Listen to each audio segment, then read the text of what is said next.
Welcome to ASAP Dental Learn.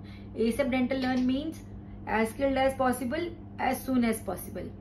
So guys, हम जो playlist बना रहे हैं normal basic general dentistry instruments की, उसके अंदर अभी आपको मैंने बेसिक ओरल सर्जरी जो भी इंस्ट्रूमेंट्स यूज होते हैं उसका एक वीडियो अभी आपके साथ शेयर किया है। अब उसी सीरीज में हम लोग अब फोर्सेप्स की बात करेंगे।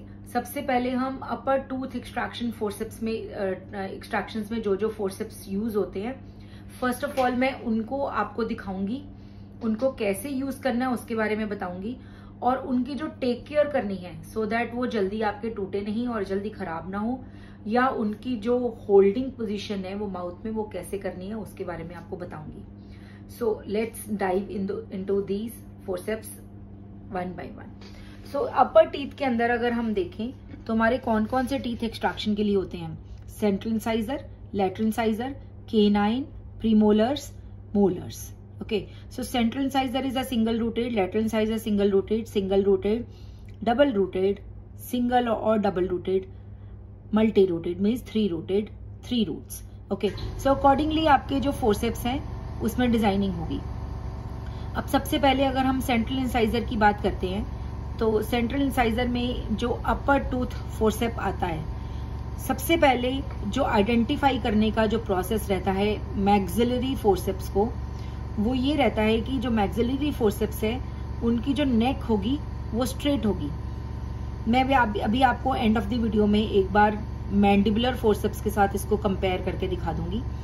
तो ये जो नेक है इसकी, this is the neck of the forcep, और ये इसका हैंडल है और ये इसका वर्किंग एरिया है। सो ये जो एरिया है पूरा का पूरा ये इसका स्ट्रेट रहेगा। अगर आप देखो straight line, almost straight line, almost straight line, almost straight line. जो आपके मैंडिबुलर फोर्सेप्स रहते हैं वो आपके जो उनके नेक्स होती हैं वो 90 डिग्री पे बेंड होती हैं। सो अगर हम अपर टूथ फोर्सेप्स की बात करें तो यहाँ पे इनका जॉइंट होता है। ये देखिए, ये ऐसे खुलते और ऐसे बंद होते हैं। कभी कभी ऑटोक्लेविंग के बाद या क्लीनिंग के बाद इनकी ये जॉइंट्स यहाँ से लॉक होने लग जाते हैं, यहाँ पे अटक जाते हैं। उस सिचुएशन में अगर आप एक्सट्रैक्शन के दौरान इनको खोलने की जोर से खोलते हो तो आपको यहाँ पे दिक्कत आ सकती है।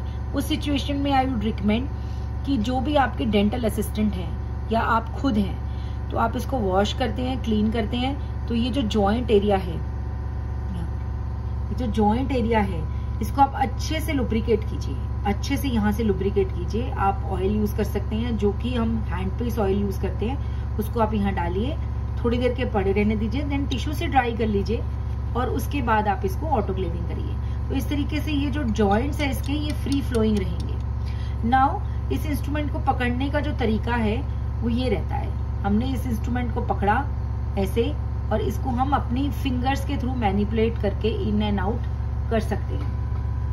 इन एंड आउट ऐसे फिंगर्स के थ्रू मैनिपुलेट करके इन आउट कर सकते हैं। अब मैंने जब इसको इंसर्ट किया, इसकी जो डिटेल में टेक्निक है वो मैं एक्सट्रैक्शन के वीडियोस में बताऊंगी। तो हमने इसको ऐसे एंगेज करना है। इसका जो हेड है वो directly upper central incisor, lateral incisor, canine, even my personal preference is I extract premolars also with this forcep. But premolars के लिए गाइस अलग से फोर्सेप्स आते हैं। Earlier I had those forceps with me, but now I don't have and I do not feel the need to buy it again. So I do my extractions with this central incisor forceps only. Okay, now premolar तक हमारा sorted है। Okay, you can buy that premolar forceps, that is your choice. But again आपको अगर आप molars पे आना है तो molars के upper teeth के अंदर right and left side के दो different forceps होते हैं। ओके, अगर हम लोअर्स की बात करेंगे तो चाहे आप राइट क्वाड्रेंट में यूज करें, चाहे आप लेफ्ट क्वाड्रेंट में यूज करें, आपका एक ही फोर्सेप होगा जो लेफ्ट में भी यूज हो जाएगा, राइट में भी यूज हो जाएगा। जब हम अपर टीथ की बात करते हैं तो आपके राइट क्वाड्रेंट का अपर मोलर फोर्सेप डिफरेंट है और लेफ्ट क्वाड्रेंट का अपर मोलर फोर्सेप डिफरेंट है। क्यों? बिकॉज अपर टीथ के अंदर देयर आर 3 रूट्स, 2 आपकी बकल रूट्स हैं और एक आपकी पैलेटल रूट्स है, और इस साइड आपकी 2 बकल रूट्स हैं इस साइड में और एक पैलेटल रूट है। तो आपका जो फोर्सेप रहता है वो इस तरीके से डिजाइन किया जाता है कि वो बाहर की 2 बक्कल रूट्स को एंगेज करे। मैं भी आपको फोर्सेप को आइडेंटिफाई करना बताती हूँ। सो गाइज, अगर मैं इस फोर्सेप की बात करती हूँ, जब मैं इसको हाथ में उठाऊंगी तो हाउ डू आई नो कि ये कौन सी साइड का फोर्सेप है? तो ये बिल्कुल आप क्वाड्रेंट जैसे पता लगाते हैं कि फर्स्ट क्वाड्रेंट कौन सा है, सेकंड क्वाड्रेंट कौन सा है, थर्ड क्वाड्रेंट, फोर्थ क्वाड्रेंट कौन सा है। उसके हिसाब से ही आप ये सोचेंगे कि ये जो बीक है, इसकी जो शार्प कॉर्नर है, ये कौन सी साइड पे आ रहा है। अगर ये हमारा बक्कल साइड ये है, इस साइड बक्कल साइड है हमारी, ये बक्कल साइड पे आना चाहिए और ये लिंगुअल साइड पे आना चाहिए और पैलेटल साइड पे आना चाहिए। सी, अगर ये फोर्सेप जब हम अपने राइट हैंड में पकड़ते हैं और ये बक्कल साइड में आता है अगर, तो इसका मतलब लेफ्ट साइड में आता है अगर, तो इसका मतलब ये फर्स्ट क्वाड्रेंट का फोर्सेप है। और अगर जब मैं इसको अपने हाथ में पकड़ती हूँ तो ये जो इसकी बीक है ये सेकंड क्वाड्रेंट की तरफ जाती है बक्कल साइड में, तो इसका मतलब ये सेकंड क्वाड्रेंट का अपर मोलर फोर्सेप है। ये क्यों ऐसे बनाए गए हैं इसको मैं आपको एक डेमोन्स्ट्रेशन से बताती हूँ। So these are the original teeth which I have extracted and I have kept them. Just look at them. So this is the upper molar. Okay, so ये इसकी roots के अंदर mesiobuccal root, distobuccal root and palatal root. mesiobuccal root है और distobuccal root के बीच में एक फर्केशन है। So ये जो बीक है ये इस फर्केशन को एंगेज कर लेगा लाइक दिस। ओके, और पैलेटल साइड पे ये इस रूट को इस तरीके से एंगेज करेगा। सो अगर मेरा ये बीक इस साइड पे एंगेज हो रहा है, इसका मतलब आप क्या सोच सकते हो, ये कौन सा टूथ है? ये कौन सा टूथ है? ये अगर इस तरीके से माउथ में प्रेजेंट होगा तो ये कौन सा टूथ है? ये 1-6 और 1-7 हो सकते हैं, राइट गाइस। अब हम अगर इसको देखें, अगर मैं इसको उल्टा लगा दूं, ये देखिए, अब ये पैलेटल साइड पे मैंने बीक रख दी तो इसका मतलब ये गलत हो गया। जो बीक है इसकी, क्या मैं इसको इस साइड पे लगा सकती हूँ? नहीं, I will not hold the forcep like this, I will always hold the forcep like this. ये वाला जो इसका जो वर्किंग एरिया है ये मेरी तरफ फेस करता हुआ होना चाहिए। सो अगर मैं इसको ऐसे होल्ड करती हूँ, ये फर्केशन तब कैसे आता है? सॉरी गाइज, ये आएगा हमारा 2-7 आएगा, 2-6 और 2-7 आएगा। सेकेंड क्वाड्रेंट का टूथ है ये देखिए लाइक दिस। ये हमारा सेकेंड क्वाड्रेंट में, ये देखिए, this is the second quadrant, this is the second quadrant. Second quadrant में अगर ये दांत ऐसे लगा होगा तो मैं इसको ऐसे पकड़ूंगी, ऐसे हिलाऊंगी और ऐसे निकाल दूंगी। ओके, तो ये हमारा सेकेंड क्वाड्रेंट का टूथ है। ओके, अब आते हैं हमारे, ये क्या चीज है? इनको गाइस अपर काउ हॉर्न बोलते हैं। Upper cow horn, lower cow horn भी होते हैं, अपर काउ हॉर्न्स। क्यों काउ हॉर्न्स? बिकॉज ये बहुत ही शार्प इंस्ट्रूमेंट्स हैं। इनको कब यूज करते हैं? जब हमारे अपर टीथ आते हैं जो बहुत ही ग्रॉसली डैमेज्ड होते हैं, उनको पकड़ने के लिए कोई वॉल प्रेजेंट नहीं होती हमारे पास, तब ये वाला जो एरिया है हमारा जाके फर्केशन एरिया को एंगेज करता है, और ये वाला जो एरिया है हमारा, ये पैलेटल साइड को एंगेज करता है। तो अगर मैं इसको पकड़ूं तो इसमें कैसे हम देखेंगे? Suppose this is the upper tooth, if this is the upper tooth, तो ये वाला एरिया जो है मेरा, ये देखिए, अब इसमें भी राइट एंड लेफ्ट है, तो इसमें ये वाला जो कॉर्नर, ये शार्प एरिया है हमारा, काउ हॉर्न है जो हमारा, ये इस फर्केशन को एंगेज करेगा, बक्कल फर्केशन को एंगेज करेगा, and the other side will engage the palatal root. So this is how, इसका मतलब ये वाला काउ हॉर्न जो है, ये जो शार्प पॉइंटेड एज है इसका, ये बक्कल साइड पे होना चाहिए फर्केशन के। सो 2-6 और 2-7 के केस में फर्केशन बक्कल साइड पे अगर हम इसको ऐसे प्लेस करते हैं लाइक दिस, तो हमारा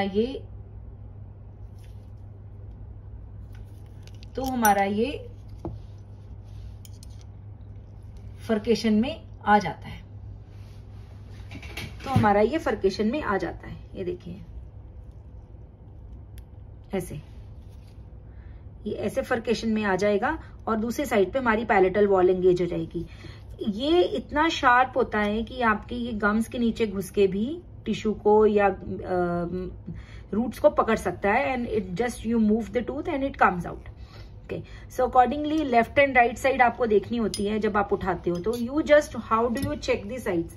initially for a beginner it seems little difficult. You just hold the forceps like this, and this thing should go on the buccal side, and when this goes on the buccal side, just close your eyes and imagine this thing to be on the buccal side.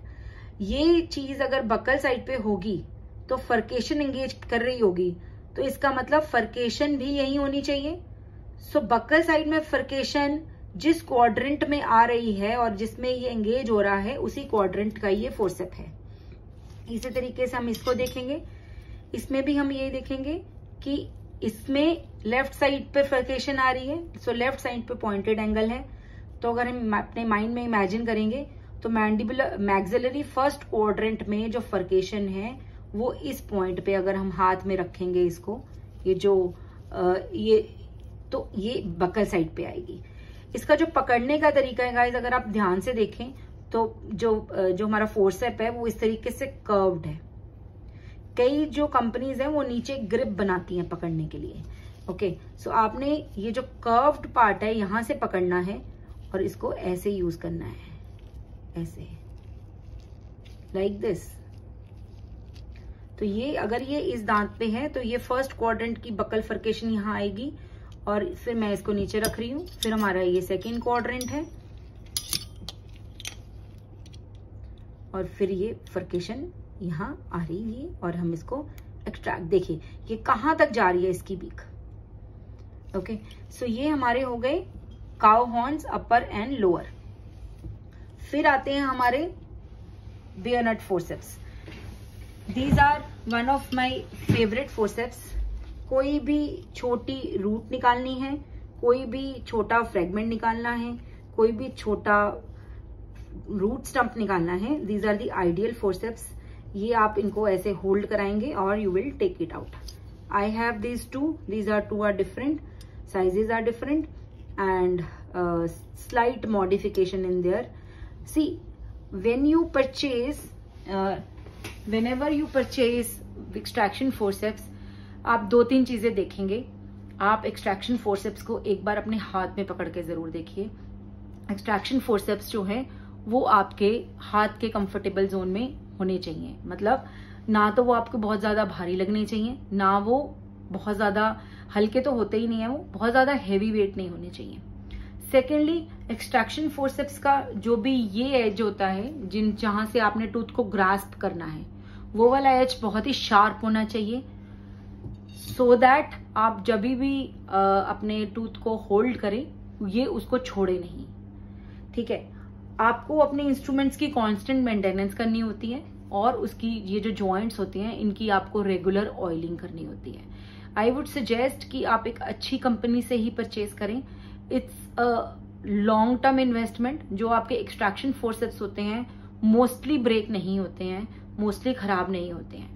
तो अगर आप एक extraction forceps खरीदते हैं, and I will also suggest please don't buy in sets कि पूरा extraction forceps का जो आपने सेट है पूरा का पूरा डीलर से ऐसे ही ले लिया। आई विल सजेस्ट कि आप डीलर से इंडिविजुअल एक्सट्रैक्शन फोर्सेप्स मंगाएं, आप अपने हाथ में पकड़कर उसको टेस्ट करें और फिर आप उसको खरीदें।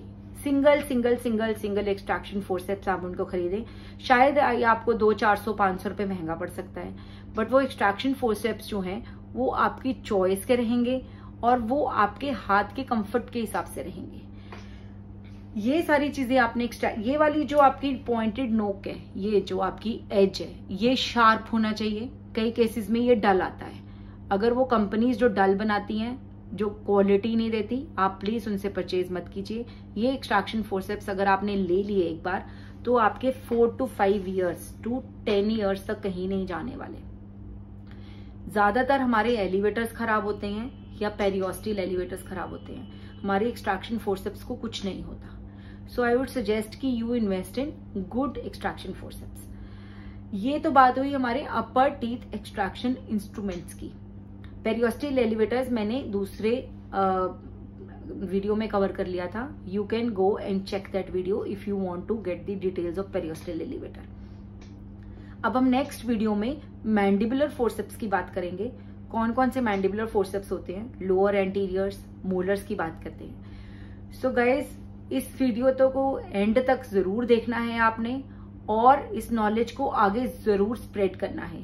एक अपना क्रेडिबिलिटी पार्टनर बनाइए जिसको आप रोज फोन करें जब भी आप कोई भी इंफॉर्मेशनल वीडियो देखें और उसको वो सारा का सारा इंफॉर्मेशनल वीडियो उसके साथ शेयर करें. इससे दो काम होंगे. एक तो आपके माइंड में उस इंफॉर्मेशनल वीडियो को जो आपने जो नॉलेज गेन करी है वो आपकी फिक्स हो जाएगी बिकॉज आपने किसी के साथ वो शेयर कर ली. दूसरा, आपके साथ साथ आपके फ्रेंड का भी भला हो जाएगा. सो इस तरीके से ये आप बार्टर सिस्टम उसके साथ भी कर सकते हैं.